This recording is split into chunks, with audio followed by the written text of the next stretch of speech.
What's up, everybody? This is SmartMobX and welcome to some more Power Up Your LCD. So, in the previous episodes, in the comments, somebody asked me why I don't use the switch and case statement for this long chain rather than to replace this long chain of if statements. Well, the issue is actually when I was actually programming this entire thing on my Skywars robot, didn't quite know about case switch statements, and I actually learned that afterwards. And it is certainly cool, but I never actually made it work on a physical robot. So I figured I would just show you something that worked first, so that if you're just I'm really wanting to try it. I just want to make sure that I give you something that actually physically worked on a robot and on a actual Cortex and on an actual LCD display. But I mean, a few days ago, I just discovered there's something called Compiling Target PC-based emulator, which I don't think was available in Robot C3. So I find this pretty cool, and I did a little bit mod from last video, because last video everything was just a big hassle. Let's go open file. I did a little bit mod on the let's see, I did a little bit mod on the main competition template, which includes, let's see, let's go find out. I'm gonna show you. Where is it? Come on. Competition. What's competition includes? Yes, that's competition includes. Alright, so I did a bit mod on this, and I just basically took out the counting and display disabled time part, because I can't seem to directly skip the autonomous actually the waiting part with this thing. Don't do this when you are doing a competition. This will screw you over. Because I was working with PC-based emulator, and I had to mod it a little bit to make sure it works. Alright, so today I'm gonna show you the case switch statement, and basically it is just designed for this. You have a bunch of situations, and you use one variable, in this case driver control mode count, to designate each situation. Well, don't have to necessarily start from 1, you can start from any number, or you can start from 0. So every single different number designates a different situation. So basically we say that situation driver mode count, and then you have 12 situations, or you have 12 conditions, rather than saying that if this is equal to 1, you directly say case driver control mode count. So that's how case switch statement works. Is a more upgraded and specialized type of long chain of if and else statements, which is perfectly which should be perfectly used here. So I just tested out my codes that I wrote with case switch, and it actually works pretty well with the PC-based emulator. So I'm gonna show you this. All right. So let's comment out. We have a few things to do before we start.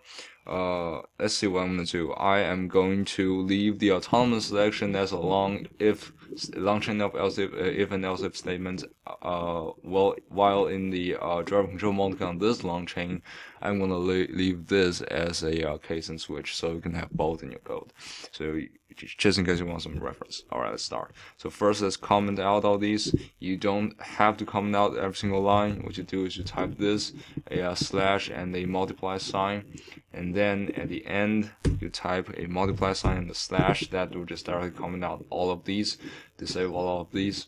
And then let's define this thing was kinda lengthy and problematic. Let's just copy this thing out and place this thing into a user function. Let's see, void, what do we call this?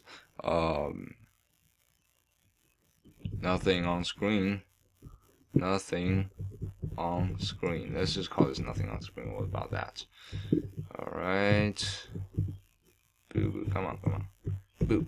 There we go. Alright. Good. Fix formatting. Awesome. Nothing on screen. Let's copy this. Then actually no. let's just start with the case switch statement. So the switch and case statement, it starts with saying switch,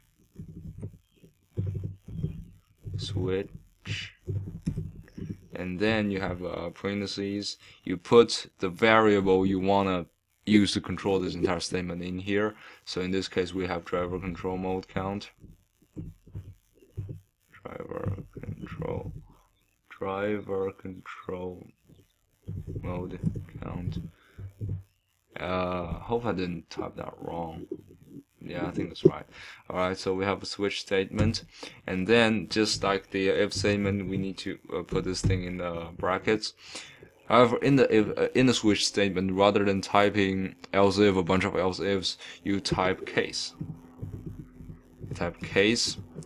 And if this thing is equal to 1, you type case 1. So if this thing is equal to 1, which is just basically means when this thing equals to 1, you get a colon. Case 1 is equal to something in between, and then to end the something in between, or it's just basically like a bracket, you type break and a little semicolon. So that's basically the way to do it. So say case 1, you wanna put for instance, let's say case 1, you wanna put the stuff we wrote last episode, display battery values. Let's say, which is basically the first case, or the case of driver control mode count being 1, or if this thing is equal to 1. Let's go display battery values, and let's just go to keep typing. The second case, we don't have anything, we're going to fill in those things in the future. So case 2, this case 2, we don't have anything. What do we type? We type nothing on screen. Case 2 is just nothing on screen.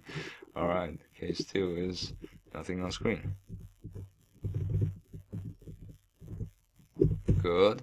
So break. And then you basically just keep copying and pasting. For instance, let me copy this. Let me just show you the idea. And copy and paste this thing all the way to 12. And this is case 3. It's still nothing.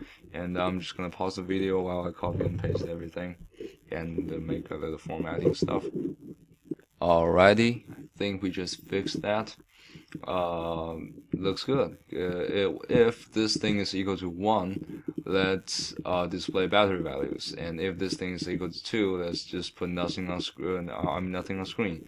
And remember, you have to include these, because every time you press a button, it actually clears LCD. So you can just freely put whatever you want to put here without worrying that they interfere with each other while you switch modes.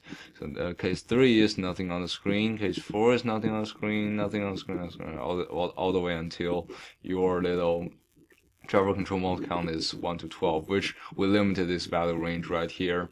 12, 12 and 1, we limited this value range. Alright, so let's go compile program. No error, awesome. Let's go ahead and test out how this works. So I'm going to select my compile target to the emulator. Let's go download the robot. Go start. Now it's our autonomous selection. Very nice autonomous selection interface that we built together. Should look like this. Boo, you hit this, and then it directly goes to the driver control. Right now, if you want to see the task main is running, and the user control is running, and our other task, driver control view values, is also running.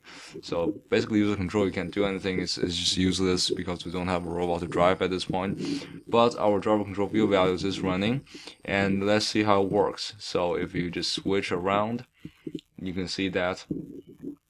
I want to let you see the variables. So when you switch around, you can see that these are currently empty. You just keep switching, and finally it's going to switch back over.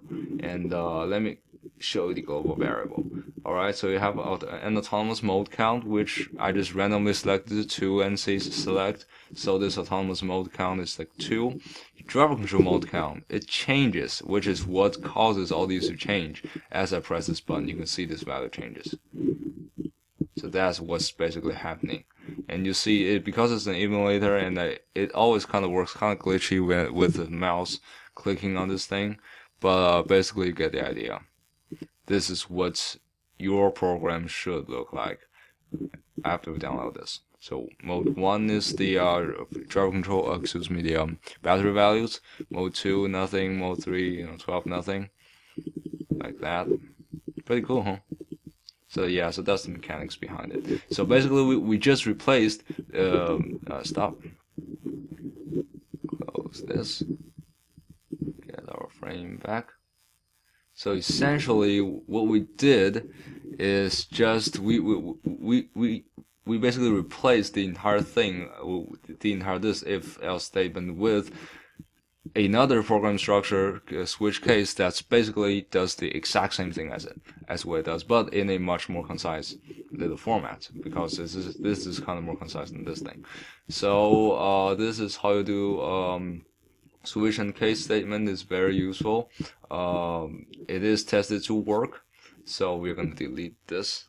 And yeah, you always go and learn more programming and make your little programming more concise and make everything look a lot neater. All right, hope you learned something. This is switch and case statement, and the guy who asked me, I hope you are happy with this video. And this is Martin of X Driver, and I will see you in the next video.